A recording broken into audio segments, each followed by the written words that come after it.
क्वचिदपि कुमाता न भवति। पृथिव्यां पुत्रास्ते जननि बहवः सन्ति सरलाः, परं तेषां मध्ये विरलतरलोऽहं तव सुतः। मदीयोऽयं त्यागः समुचितमिदं नो तव शिवे।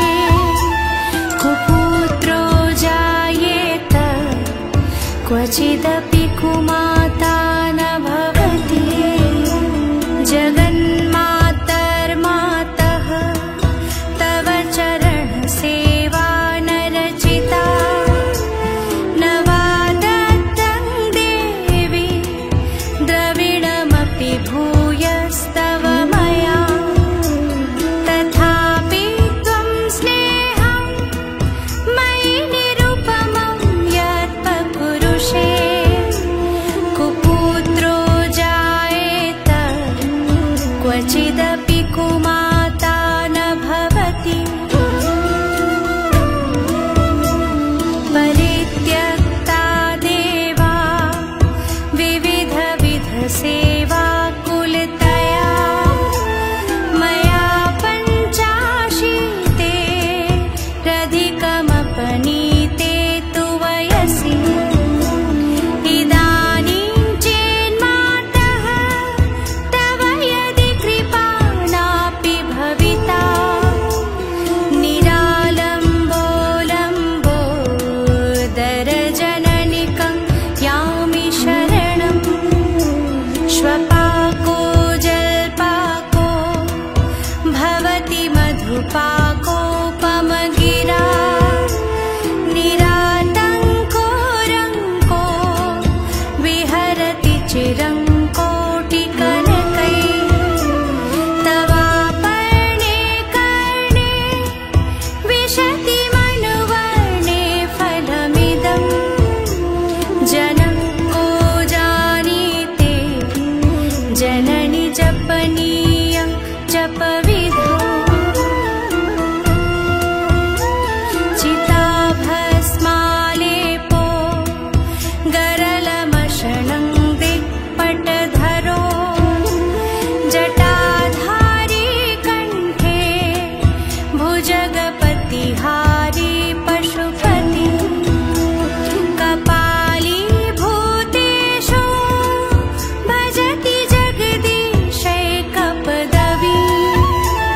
भवानि त्वत्पाणि ग्रहणपरिपाटी फलमिदं। न मोक्षस्याकाङ्क्षा भवविभववाञ्छापि च न मे। न विज्ञानापेक्षा शशिमुखि सुखेच्छापि न पुनः। अतस्त्वां सन्न्यासे जननि जननं यातु मम वै। नृणानि रुद्राणि शिव शिव भवानीति जपतः।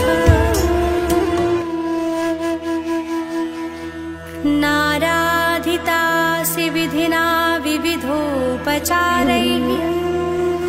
किं वृक्षचिन्तनपरैर्न कृतं वचोभिः। श्यामे त्वमेव यदि किञ्चन मय्यनाथे। धत्से कृपामुचितमम्ब परं तवैव।